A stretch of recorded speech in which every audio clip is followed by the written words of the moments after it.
아, 요즘 하도 논란이 되는 것들이 있죠. 제가 하나, 저희 항상 그 10분 동안 그, 저희 음악 나갈 때 제가 예쁘게 해놓는 그 런던에 있는 그 다리와 그다음에 스벅 커피 이거 저희 그, 어떤 그림처럼 해놓는데 요즘 그 탱크데이라는 논란 여러분 들어보셨어요? 예. 여기 책상, 책상 탁, 뭐, 이 얘기. 여러분 어떻게 생각하시는지 궁금합니다. 한번 써주셔도 좋을 것 같아요. 제가 조금 걱정스러운 부분이 있거든요. 그래서, 음, 제가 스벅을 좋아하는 김 목사, 이거도 지금 막, 우리 가지도 말고 마시지도 말자, 뭐 이런 얘기 했는데, 예, 저는 어제 가서 스벅 한 잔 먹고 나는 간다라고 인스타에 올렸는데, 예, 여러분 어떻게 생각하시는지, 예, 궁금하긴 합니다.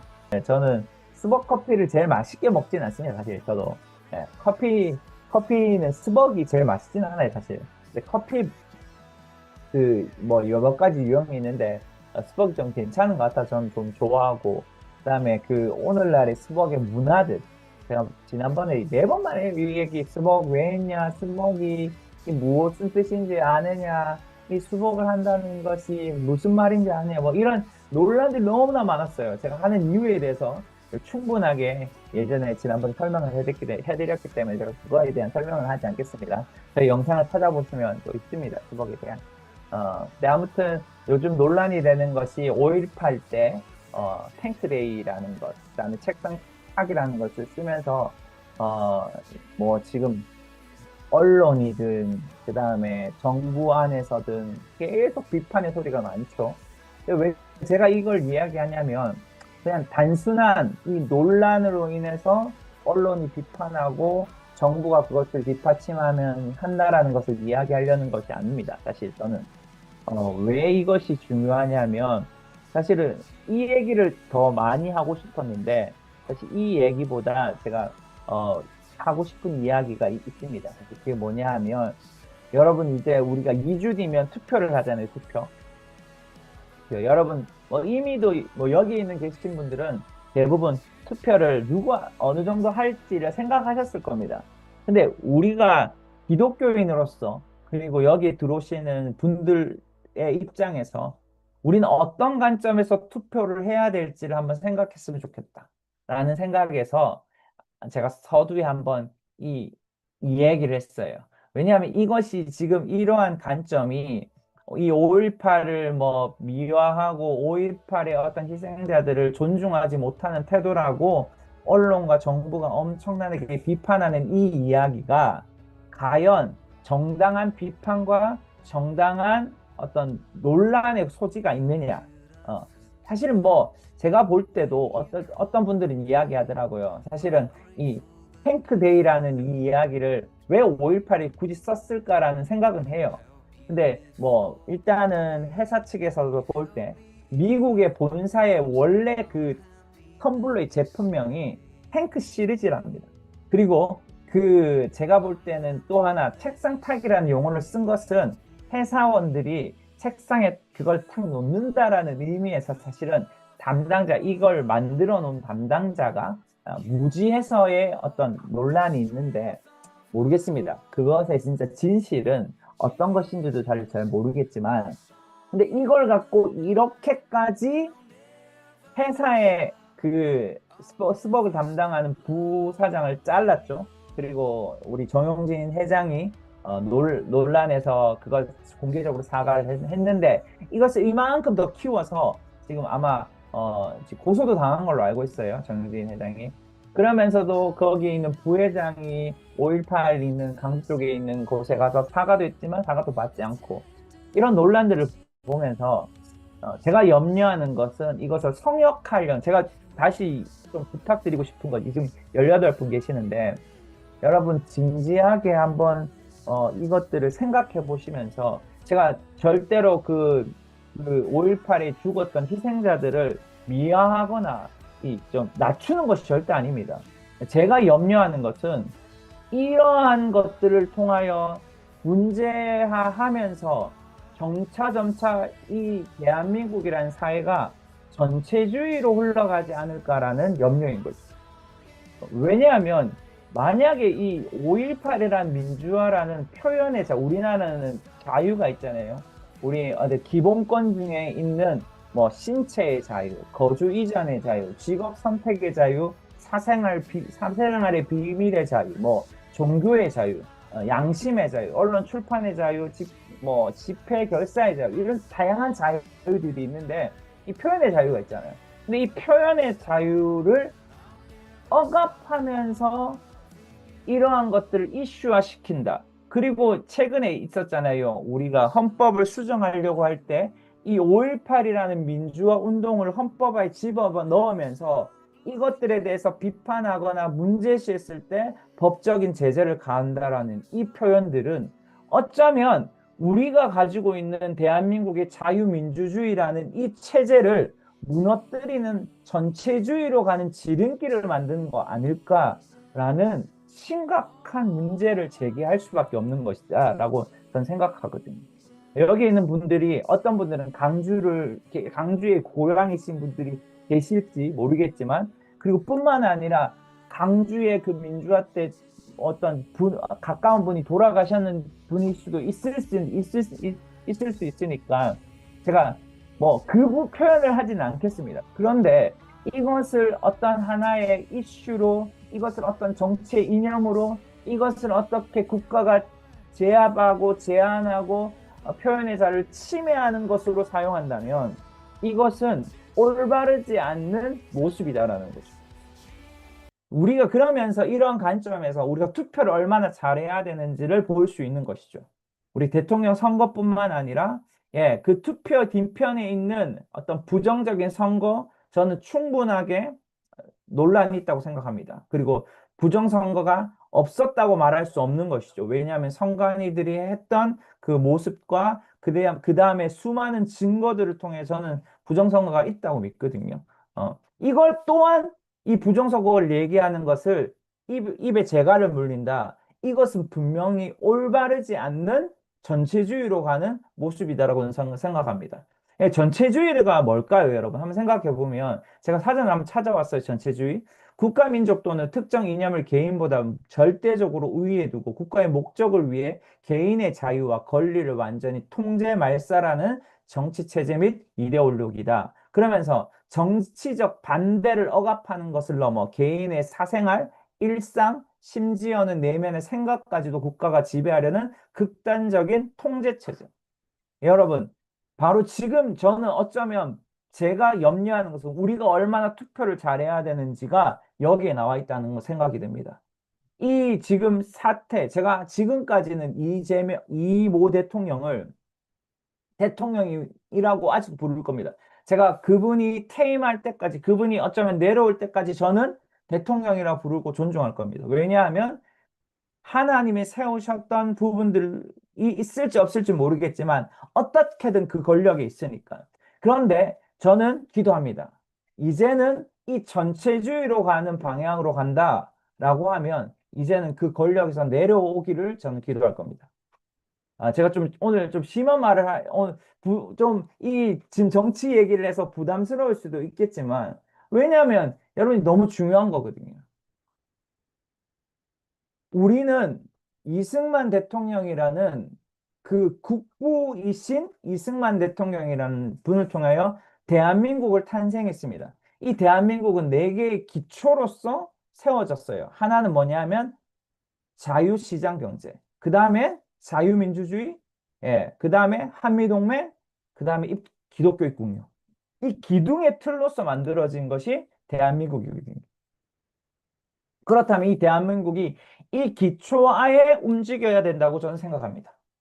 근데 그 기초 아래에서 계속 발전하는 것이 아니라 오늘의 모습은 너무나 심각한 전체주의, 국가의 권력이 너무나 비대해지면서 개인의 재산과 개인의 자유를 억압하려고 하는 이 모습들이 너무나 크다라는 것이죠.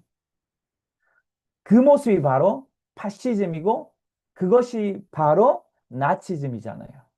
전체주의의 모습으로 지금 대한민국이 흘러가기 때문에 우린 지금 이제 믿는 자들이 투표를 너무너무나 잘해야 되는 시대에 와 있다라고 저는 생각합니다. 제가 국힘을 지지하라는 것도 아니고 여러분 자유혁신을 지지하라는 것도 아닙니다. 진짜 중요한 것은 우리가 이 자유민주주의라는 국부 이승만 대통령이 미국을 통하여 만들어 놓은 이 체제, 이 정체성을 어떻게 발전시키느냐라는 사람들, 그러한 사람들이 정부에 있어야 되고, 그러한 사람들이 우리에 있는 이 정치 영역의 구조를 만들어 가야 된다고 저는 생각하기 때문에 그렇습니다. 그래서 여러분들과 제가 투표할 때, 이제 2주 뒤면 투표를 하잖아요. 할 때 여러분의 시장들도 보세요. 이 사람이 전체주의로 가려고 하는 태도를 가지고 있는지, 아니면 자유민주주의의 가치를 잘 발전시킨 사람인지. 저는 그게 중요하다고 생각합니다. 그거 첫 번째라고 생각해요. 두 번째는 저는 여러분이 투표하는 그 사람이 가정을 지키고 있는 사람인지. 왜냐하면 성경은 가장 중요한 단어, 가장 작은 공동체가 가정이라고 했기 때문에. 근데 보세요. 오늘날에 있는 교육 영역에, 오늘날에 있는 정부가 말하고 있는 그 가족에 대한 개념들이 부모와 자녀를 갈라치기 하는 행위들이 너무나 많습니다. 대표적으로 페미니즘, 대표적으로 동성애가 이러한 모습이죠. 우리가 왜 기독교인들이 포괄적 차별금지법을 통과하지 않으려고 애쓰고 기도하고 있습니까? 그 안에는 아까 말했던 우리가 말하는 표현의 자유를 침해할 뿐만 아니라 이것은 가정을 파괴하는 모습이 있기 때문에 그렇거든요. 그래서 그 정치인이 여러분 구의원이든 시의원이든 여러분 그 국회의원이든 이번에 국회의원 재보궐선거도 있잖아요. 시장이든 그 사람들이 죄송합니다. 무슨 가치, 특별히 이 가정을 지키고 있는 사람이지 아니면 이렇게 가정을 파괴하는 포괄적 차별금지법, 동성애, 그리고 여러분 우리가 흔히 요즘 교육하고 있는 교육감 선거도 있잖아요. 성인지 감수성 교육이라는 이 이분법적인 역할을 하는 남자와 여자라는 이분법적인 그 가치, 섹스가 아니라 여러분, 남자는 남자가 될 수 있는 것, 남자는 여자를 사랑하고 여자는 남자를 사랑하는 것뿐만 아니라 남자는 남자도 사랑할 수 있고 여자는 여자도 사랑할 수 있고 남자라는 성만 있는 것과 아니고 여자라는 성만 있는 것이 아니라는 이 성인지 감수성 교육에 대한 이 가정을 파괴하는 교육들이 있는지를 우리는 점검해야 된다는 것이죠. 이건 너무 중요하거든요. 왜냐하면 성경이 말하는 가장 기본적인 단어가 가정이기 때문에. 성경이 이야기하고 있는 기본적인 원리가 가정이기 때문에. 그런데 이 가정을 파괴한다? 그것은 하나님의 그 나라의 법을 파괴하는 것과 같은 모습이기 때문에. 우리는 이러한 자들에게 투표할 수 없다라는 거예요. 만약에 우리가 이러한 자를 향해 투표한다라면 이건 정말 옳지 않다라고 생각합니다. 여러분, 참 정말 싫은 것 중에 하나가 한번 나는 물어봤으면 좋겠어요, 진짜. 이 성인지 감수성이나 포괄적 차별금지법이나 그 다음에 뭐 이런 것들을 통과하려고 하는 의원들에게 물어보고 싶은 것이 당신의 자녀들이 당신의 성과 같은 사람을 데리고 와서 결혼하겠다고 하면 받아줄 수 있냐고. 그러지 않을 거면서 이런 법들을 자기의 표, 자기의 권력을 얻기 위해 한다? 그거는 우리가 정말 잘못 투표하고 있다라고 저는 생각합니다. 네, 마지막으로 저는 이게 중요하다고 생각하는데 바로 출애굽기 21장 18절 말씀이 한번 제가 읽어 드릴게요. 너는 또 온 백성 가운데 능력 있는 사람들 곧 하나님을 두려워하면 진실하며 불의한 이익을 미워하는 자를 살펴서 백성 위에 세워 천부장과 백부장과 오십부장과 십부장을 삼아. 예, 모세가 힘들어 있을 때 그의 장인이 와서 어, 이제 어떻게 해야 될지 이것들을 어떻게 잘 분별해서 너의 해야 될 일들을 줄이면서 다른 사람들에게 이것들을 분배할 수 있을지를 할 때 그들을 어떻게 선택하냐고 했을 때 능력 있는 사람 그리고 하나님을 두려워할 뿐만 아니라 진실하며 불의한 이익을 미워하는 자 공의를 행하는 자를 이야기하는 것이죠. 저는 이거 중요한 원리 중에 또 하나라고 생각하는 것도 있습니다. 그게 뭐냐면 이 사람이 정치적인 능력이 있느냐 이 사람이 정치적으로 이 대한민국이라는 사람 쫓게는 저는 울산이니까 울산을 정말 사람들에게 좋은 환경을 만들어 줄 수 있느냐.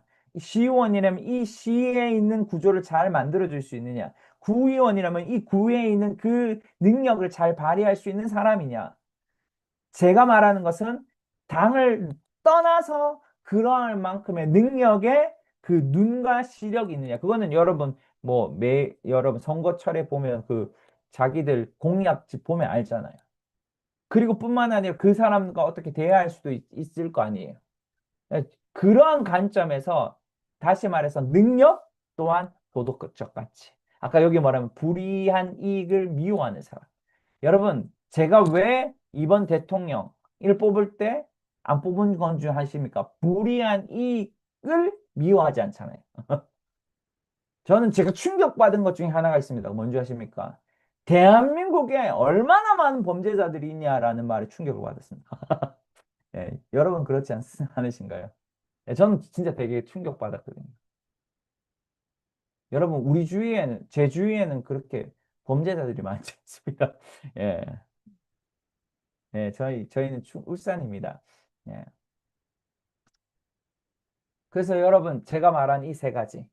이 사람이 자유라는, 그리고 국부 이승만 대통령이 말했던 그 네 가지 기둥, 한미동맹, 자유시장 경제, 기독교 입국론, 자유민주주의란 이 네 가지 기둥을 이루어가는 사람인가? 아니면 이 사람은 가정을 지키는 사람인가? 아니면 가정을 파괴하는 사람인가? 이 사람은 능력이 있는 정치할 능력과 도덕적 가치를 가질 수 있는 사람인가? 이 세 가지만 보더라도 우리가 어디에 투표해야 될지를 볼 수 있다고 생각합니다. 그러면서 기도하는 거죠, 여러분. 이것이 저는 우리 대한민국을 살릴 수 있는 우리가 가진 이 민주주의라는 투표권 안에 행사할 수 있는 최대한 권리라고 생각합니다. 이 권리를 지켜내기 위해서 또한 우리는 부정선거라는 것들을 또 이야기할 수도 있어야 되겠죠. 이 선관위와 같은 문제의 것들을 이야기할 수도 있어야 된다고 저는 생각합니다. 이것이 성경 안에 있는 거입니다, 사실. 자유라는 것이 어디 있었죠? 창세기에 있었잖아요. 제가 왜 하나님은 우리를 로봇을 만들지 않았다라고 말했죠? 에덴 동산에 선악을 알게 하는 나무와 생명나무를 두셨잖아요. 이건 자유를 의미하는 거예요. 우리에게 하나님은 선택할 수 있는 힘을 줬다니까요. 근데 우리 이 대한민국이라는 나라 안에서도 자유를 훼손한다? 그건 정말 옳지 않다는 것이죠. 두 번째, 여러분 가정. 여러분의 가정을 파괴하는지 안 하는지 보십시오. 동성애는 가정을 파괴하는 법입니다. 부모와 자녀들을 갈라치게 하는 지금 모습들이 많아요. 제가 어린 친구, 우리 초등학교 다니고 중학교 다니는 우리 아들들이 있잖아요. 그러한 것에도 많단 말이에요. 여러분, 여러분 공지 보면 놀랍습니다. 놀라지 않을 수가 없어요, 여러분 진짜. 성인지 감수성 교육이 울산에서 시작했거든요. 그런 것들, 그 다음에 도덕적 가치와 능력들 이런 것들 잘 하셔서 저는 오늘 이 부분 다음 주에 방송을 할지 안 할지 몰라서 여러분 꼭 이러한 관점에서 여러분이 기도하면서 투표했으면 너무너무 좋을 것 같습니다. 그럴 때 우리 투표가 이 대한민국을 살리고 이 대한민국의 다음 세대들에게 우리가 보이지 않는 세대까지도 영향을 끼칠 수 있는 투표라고 저는 생각합니다, 사실.